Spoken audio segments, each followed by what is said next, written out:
रहमतुल्लाहि व बरकातहू। मुफ्ती साहब एक सवाल पूछना था।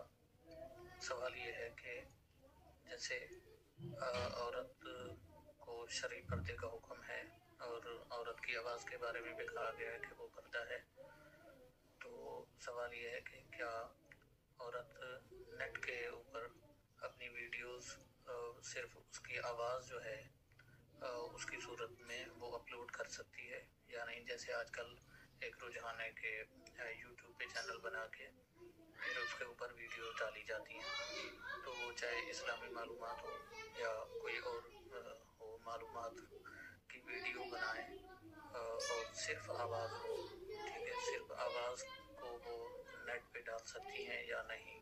इसके बारे में शरीय हुक्म क्या है? मेहरबानी फरमा कर इस मसले की रहनुमाई फरमा दें। अस्सलाम वालेकुम रहमतुल्लाहि व बरकातहू। दौरे हाज़िर का आपने बहुत ही खूबसूरत सवाल पूछा है।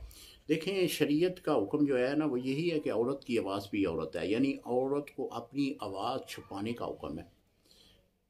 जिस तरह के हमारे यहाँ ये यूट्यूब चैनल बने हुए हैं औरतों के, वहाँ पे नातें, किरात, तकारीर, बयानात मिलते हैं, ये ऐसा करना जो है औरत को इजाज़त नहीं है।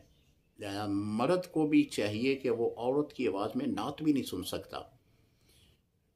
औरत को ये हुक्म है कि वो अपनी आवाज़ को छुपाए।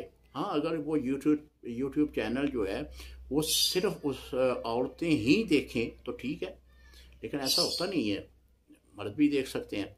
तो मर्द का देखना जो है औरत की आवाज़ को सुनना ये जायज़ नहीं है। इसी तरह मर्द अपनी आवाज़ को गैर महरम तक ना पहुँचाए। अस्सलाम वालेकुम रहमतुल्लाह। हाँ, अगर कोई ज़रूरी है तो फिर तो पहुँचा सकती हैं।